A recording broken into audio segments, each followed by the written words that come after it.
Tadi saya mencatat karena keterangan Bapak itu karena sangat penting, saya catat semua selain direkam ya. Tadi Bapak mengatakan bahwa tidak ada ajaran di dalam Islam untuk membunuh. Betul Pak? Betul. Kemudian Bapak mengatakan tadi bahwa teroris itu juga adalah karena tidak benar, begitu ya? Iya. Baik. Bapak mungkin mengetahui atau membaca melalui media belum lama ini ada beberapa orang ditangkap karena terduga ya Pak ya, teroris dari MUI. Oh, itu nanti serahkan kepada majelis. Baik. Dan kemudian pertanyaannya sama. mengetahui atau tidak hasilnya? di mana? Mengetahui atau tidak saksi? Tidak ada relevansinya dengan materi perkara ini. Baik.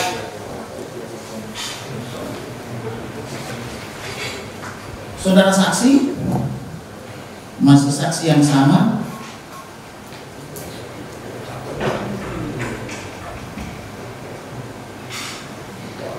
Apakah saksi pernah membaca QS 8 ayat 39?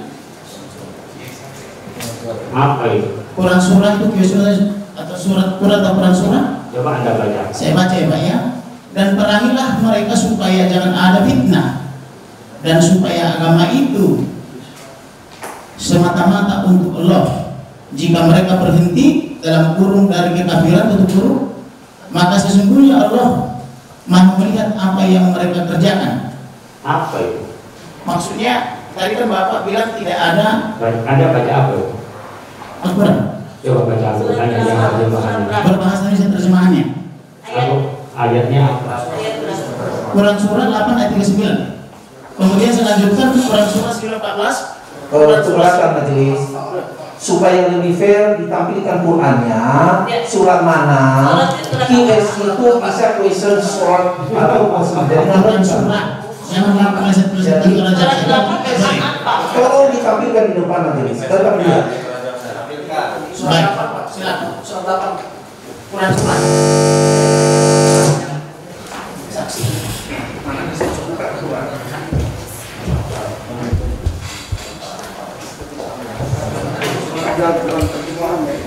QS 8 ayat 39 Quran surah ya?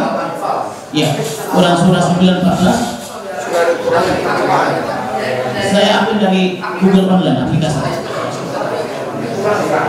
Quran surah 8 ayat 39.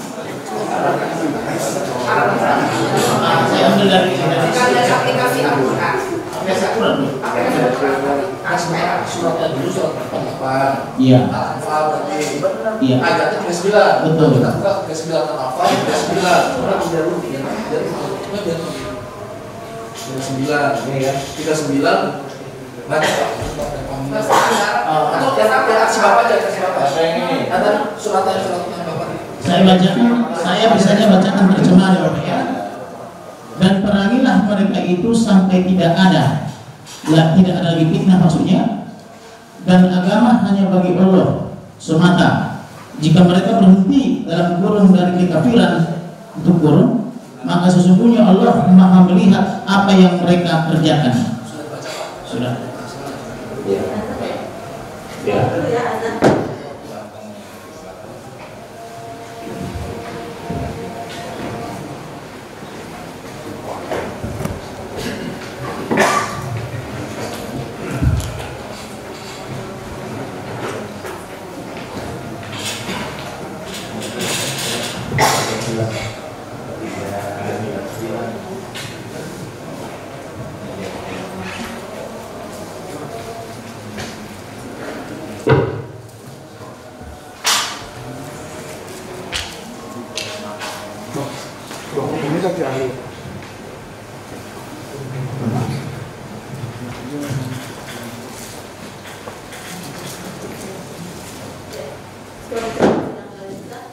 Yang ditanyakan saksi apa yang saya? Yang mau saya tanyakan kepada saksi, apakah saksi pernah membaca surat tersebut? Baca. Pernah ya? Baik.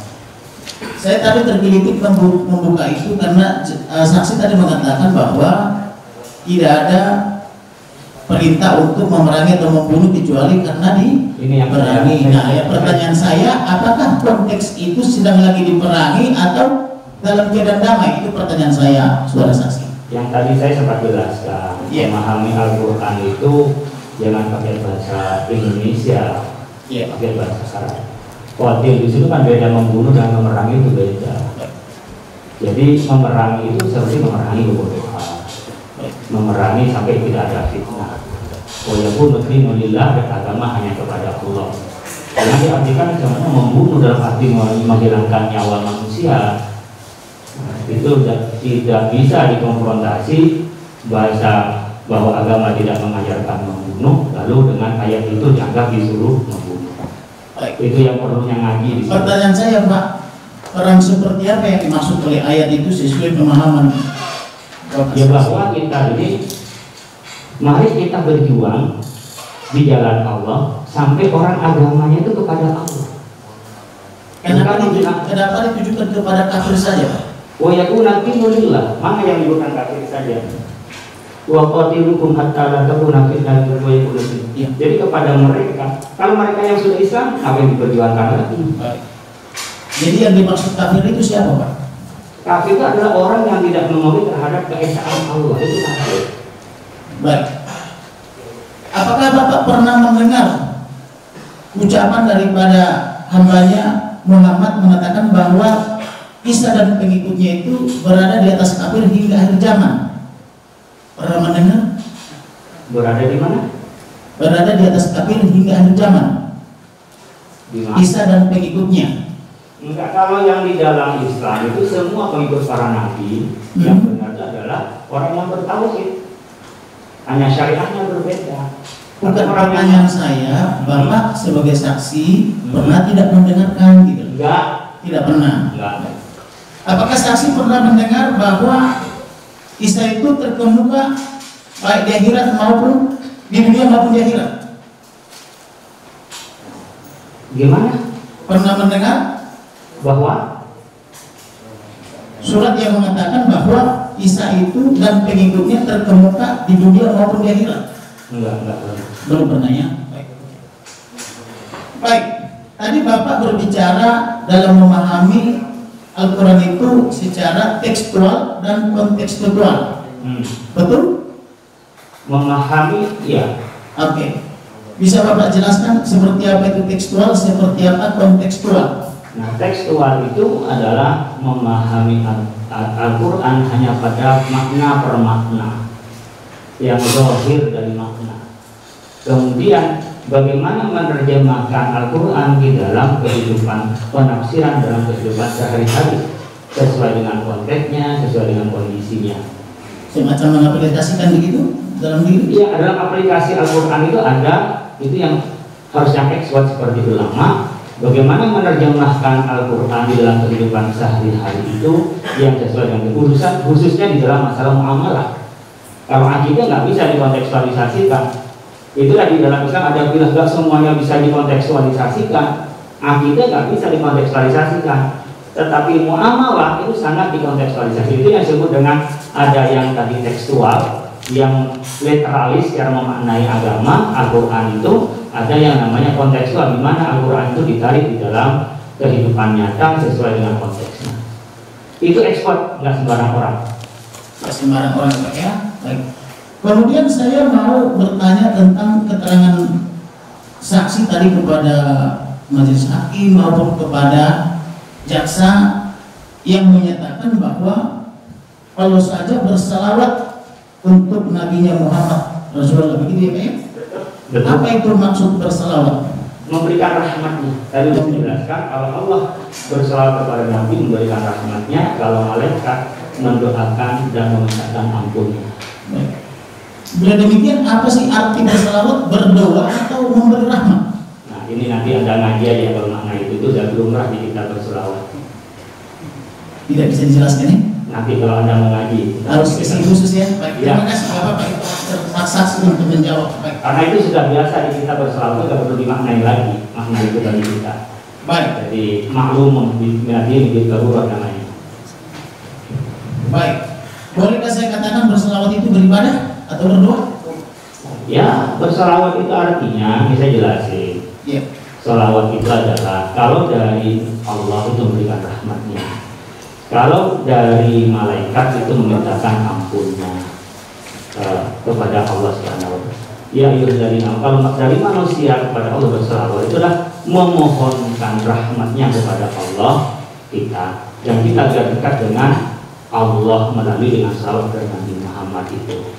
Ya dengan kata-kata Allahumma sholli ala sayyidina Muhammad sallallahu. Kenapa saya tidak mau menjelaskan? Karena pertanyaan saudara adalah bagi kami yang muslim sudah sangat paham bersolawat itu. Baik, saudara saksi terkait dengan surat dakwaan yang diajukan oleh jaksa penuntut umum tentang kutipan daripada video terdakwa bahwa seolah-olah ada perpecahan gitu ya. Sedangkan dalam fenomena sosial saat ini kita seringkali melihat perbedaan-perbedaan tajam antara pengikut Sunni dengan Syiah, Muhammadiyah dengan NU. Belum lagi misalnya ada baru-baru ini jam pemerintahan Pak Jokowi, Muslim Nusantara dan sebagainya, gitu ya. Apakah itu bisa dimaknai sebagai perpecahan atau bagaimana cara memaknai itu? Belum lagi ada penyebutan-penyebutan adun dan sebagainya yang sangat kadang menyakitkan hati gitu, saudara saksi. Itu beda antara perbedaan dengan perpecahan. Perbedaan aja ya? Perbedaan saja. Kalau perpecahan itu kan mengarah kepada disharmoni. Tapi kalau perbedaan ada perbedaan pendapat yang lumrah. Beda dengan perpecahan, apalagi dengan cara penistaan itu lagi-lagi. Baik, saudara saksi, saya ini kebetulan senang sekali mendengar ceramah-ceramah seperti ceramah Gus Dur, Quraish Shihab, Profesor Buya Sakur. Bahkan ada sahabat saya suka mengundang saya ke pesantrennya dari NU juga, Gus Nuri. Tapi yang mau saya tanyakan adalah ketika mereka memberikan ceramah-ceramah itu sepertinya kita nyaman-nyaman saja bisa sambil minum kopi, tetapi ada juga yang memberikannya dengan cara yang sangat keras. Nah kemudian yang mau saya tanyakan lagi, di dalam ceramah-ceramah itu ada juga saya pernah mendengar bahwa batu atau Hajar Aswad itu dulu berwarna putih, kemudian karena belakangan menjadi hitam karena menghisap dosa. Apa itu betul? Enggak, itu dari surga. Tidak betul ya? Tidak betul. Kemudian ada juga penceramah yang menyatakan bahwa itu di hari kiamat nanti akan berubah jadi tangan Allah. Itu betul? Apakah itu hadis doib itu? Saya tidak perlu menjelaskan ini di dalam persidangan. Enggak, karena berkaitan tadi dengan dakwah daripada jaksa penuntut umum yang menyatakan bahwa Allah itu adalah kiblat itu sendiri, kan begitu?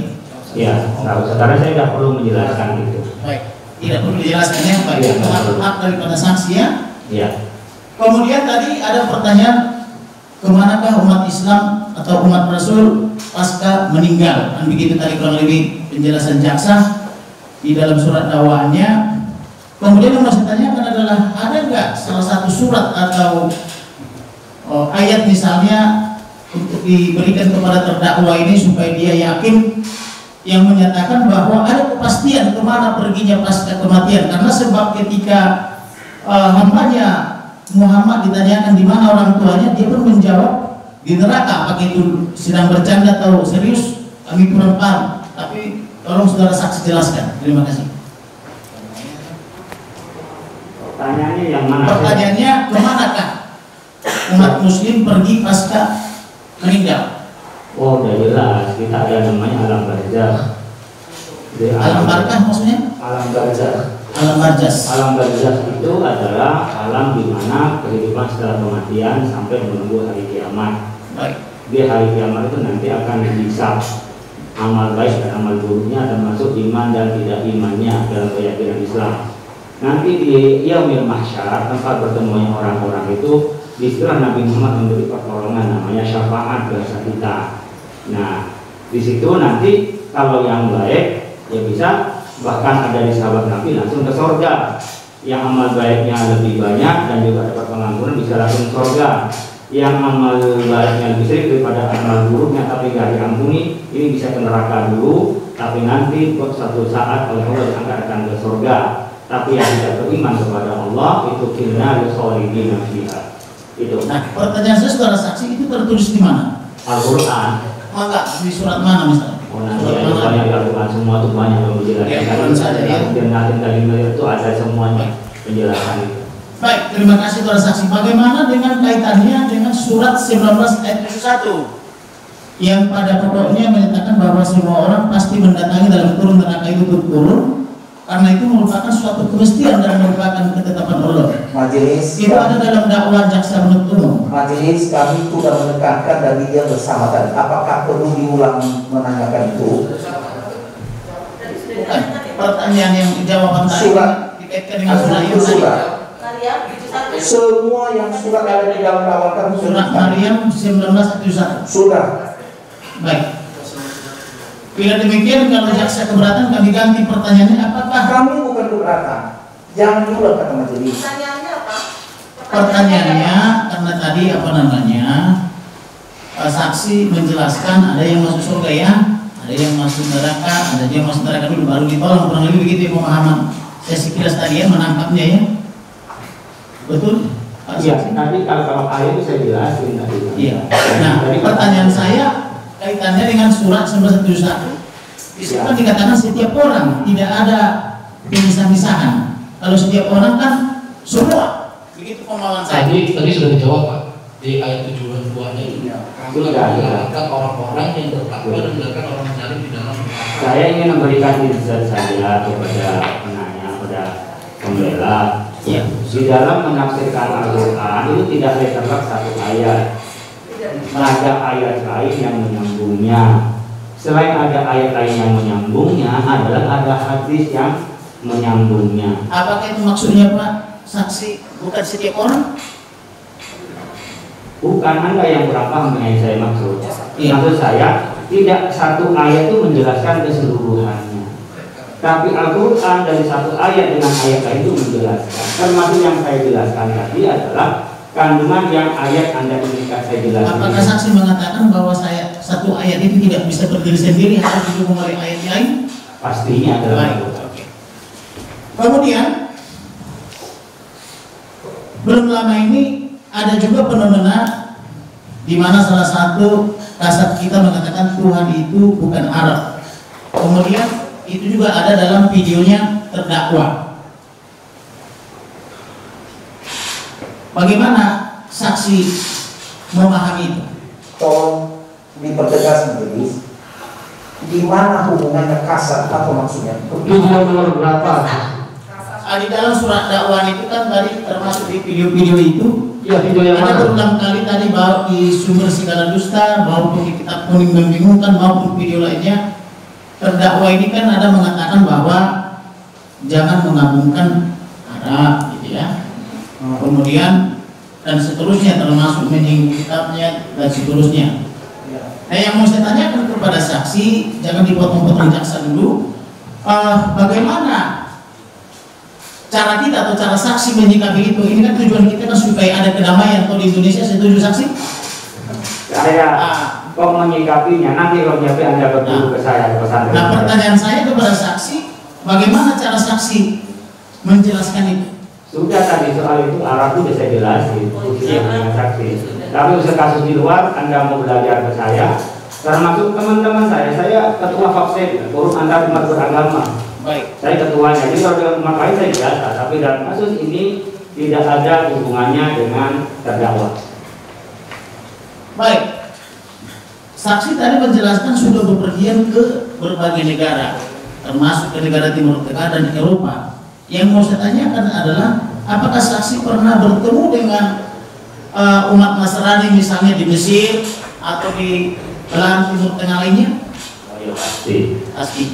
Kalau saudara pernah bertemu dengan umat Nasrani di Mesir, seperti apakah salam mereka? Ya mereka dengan salam bisa good morning. Good morning di Timur Tengah? Bisa. Apakah mereka juga mengucapkan salam misalnya Assalamualaikum warahmatullahi wabarakatuh? Mereka kadang-kadang cuma Assalamualaikum. Assalamualaikum. Assalamualaikum. Assalamualaikum itu salam kepada tapi kalau warahmatullah itu nggak ada yang diganti dengan Yesus. Bagaimana dengan kata Alhamdulillah? Apakah itu diucapkan Nasrani di Timur Tengah? Alhamdulillah diucapkan, tapi tidak alhamdulillah Yesus. Pernah bertemu dengan apa namanya Kristen Koptik di Mesir? Saya nggak ke Mesir. Saya pernah ke Mesir ya. Iya. Baik. Mereka tidak mengucapkan Bismillah Yesus, tidak mengucapkan Alhamdulillah Yesus, tidak mengucapkan juga Ar-Rahmat Yesus, begitu saksi? Saya belum pernah menemukan. Belum pernah menemukan ya. Baik. Saudara saksi tahu nggak bahwa terdakwa itu mengucapkan itu kapasitas dia sebagai orang yang sudah percaya kepada Yesus? Memang tidak lazim di dalam dunia Islam. Ya, urusan dia masuk tidak masuk itu adalah bagian dari kebebasan. Tapi simbol Islam pertama itu sudah diubah. Baik. Yang kedua, maknanya itu ketika bilang Allah itu yang pencipta. Mereka itu bukan. Apakah saksi mengetahui ketika terdakwa ini mengucapkan salam itu ditujukan kepada siapa salamnya? Oh, itu urusan, tapi itu udah di sifatnya umum, bukan hanya soal itu juga. Tapi saksinya sudah salah. Soal tujuannya nggak ada masalah. Misalnya untuk kalangan sendiri atau untuk kalangan umum? Oh ya, di YouTube pasti umum lah. YouTube itu kan bebas pendengar, bebas audiens. Baik. Kemudian saya mau tanya kepada fenomena sosial juga, bahwa seringkali kita mendengar ada yang namanya murtadin, ada yang namanya mualaf dan seterusnya itu. Saudara saksi pernah mendengar itu? Sudah. Jelas ya. Baik. Teman-teman yang mualaf umumnya juga diundang bersaksi kemana-mana atau berceramah kemana-mana. Demikian juga dengan yang murtadin, seperti terdakwa ini juga kemarin kami periksa saksi dari GBI, diundang juga ke berbagai GBI karena dalam tanda petik dianggap ada sensasinya. Kemudian menjadi pertanyaan saya, tahu nggak saksi bahwa terdakwa ini mengucapkan itu sesuai surat dakwaan, ada tulisannya di dalam dakwaan jaksa bahwa itu adalah tindakan merespon daripada Bapak Abdul Somad yang menyatakan di salib itu ada jin kafir. Saksi tahu tidak itu? Saya nggak tahu. Tidak tahu ya. Baik. Tidak tahu ya. Tidak tahu kalau dia merespon Ustaz Somad. Tidak tahu ya merespon. Tapi mendengar kalimat itu, di salib itu ada jin kafir manggil-manggil haleluya. Pernah lihat videonya? Saya belum pernah mendengar. Belum pernah mendengar ya. Baik, tadi saksi mengatakan kepada majelis dan kepada jaksa bahwa Al-Quran itu adalah wahyu Allah kepada Rasulnya. Bisa saudara saksi jelaskan referensinya tertulis di mana? Oh, Al-Quran tadi disampaikan ayat. Suratnya, ayatnya? Qul innama ana basyarun. Surah Al-Kahfi. Surah Al-Kahfi. Surah Al-Kahfi ya. Ya. Asik. Qul innama ana basyarun mislukum yuha ilayya annama lillahi yuha ilayya. Itu adalah wahyu kepada aku. Baik. Ya. Kemudian saya masuk kepada video tentang kitab kuning membingungkan. Saudara saksi tahu nggak apa yang dimaksud daripada terdakwa itu di situ, bahwa yang dimaksudkan adalah surat Al-Jukhruf yang menyatakan bahwa Allah membiarkan umatnya disesatkan, sehingga beliau memahami kenapa tidak ditolong, kenapa dibiarkan disesatkan. Saksi tahu tidak? Sudah saya jelaskan tadi. Baru saya Baik jelaskan ya. kembali. Yang saudara saksi tadi bilang itu sebagai kebodohannya ya. Ya. Nah, saya catat tadi soalnya. Betul memang itu. Jangan diulang ya. Baik. Saudara saksi tahu tidak bahwa dalam memahami Al-Quran dan hadis itu banyak tafsir. Ada berbagai tafsir. Pernah mendengar berbagai tafsir? Sama tafsir Al-Qurtubi. Salah, Anda bertanya salah. Oh, jadi harusnya bagaimana bertanya? Kalau Anda bertanya bagaimana memahami Al-Quran itu bukan dengan tafsir, itu melalui usul fikih dan qawaid fikih dan juga melalui ilmu halal. Tapi kalau tafsir itu adalah penafsiran dari Al-Quran. Ada yang birriwayat, ada namanya birriwayat. Birriwayat artinya memahami Al-Quran dari sabda-sabda Nabi. Birriwayat itu dari kesimpulan atau makna yang terkandung dari Al-Quran maupun hadis Nabi. Baik. Tapi benar ada beberapa tafsir ya? Seperti tafsir Al-Qurtubi tadi jelasin itu. Tafsir Kerajaan Arab Saudi, tafsirnya Itu bukan itu. Enggak, itu kan aja bukan tafsir, nanti tafsir. Ada versi mereka sih di YouTube itu menurut kerajaan ini, menurut Al-Qurtubi, Al-Janai. Oh, Al-Qurtubi itu bukan kerajaan, dia seorang tafsir. Iya, ada seorang ulama tafsir yang diriwayat ada tafsir Al-Qurtubi, Al-Tabari, Al-Tabari yang diriwayat dari Ibnu Katsir itu. Jadi bukan kerajaan, dia orang yang expert di bidangnya, yang mempunyai metode di dalam penafsiran. Baik, maksud saya kalau kita buka Google ada tafsir menurut beberapa pendapat para ahli seperti Al-Tabari, Ibnu Katsir, Al-Qurtubi, Al-Jalalain, kemudian ada juga menurut kerajaan apa itu, Yordania misalnya gitu.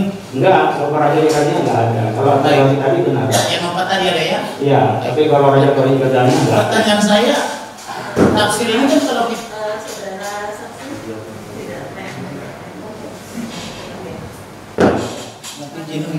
mencatat.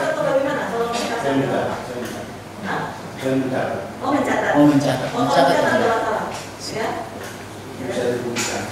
Silakan dialog kalau mencatat. Baik.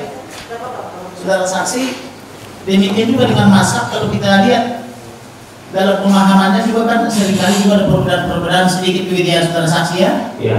Oke. Artinya di dalam Islam itu juga dalam memahami tidak semua mereka sependapat dalam memahami sesuatu hal, ada perbedaan ya? Ada perbedaan tapi tidak ada penistaan. Bukan penistaan, betul setuju. Tidak ada penistaan, tapi perbedaan ada. Jadi yang pokok nggak ada perbedaan, yang ada perbedaan itu di huruf, di cabang-cabangnya saja. Nah pertanyaan terhadap adanya perbedaan itu bagaimana cara menyikapinya? Nah ini yang saya ajari ya menyikapinya. Silakan. Kalau di dalam pokok-pokok agama itu kalau dia berbeda berarti dia penyimpangan. Dia keluar dari kerangka Islam. Soal tauhid, akidah. Tapi kalau berkenaan dengan yang buruk seperti hanya sholat tarawih berapa rakaat, penentuan apakah rukyah dengan hisab, itu ranah yang memang berbeda dan kita ditolerir. Sekali lagi dari yang ditolerir perbedaan itu tidak ada yang menistakan, merendahkan, ya, apalagi juga merendahkan dan menghina. Terima kasih. Baik. Kemudian saya bertanya kepada Bapak Kiai Haji Otoni.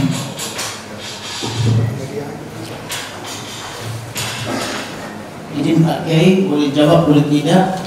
Apakah dalam beberapa minggu yang lalu ada mengikuti kegiatan di Kementerian Agama apa namanya itu Pangandaran? Iya. Apakah sebagai narasumber di sana? Saya sebagai tamu diundang. Tamu diundang. Saya kebetulan mendapat video tapi sebagai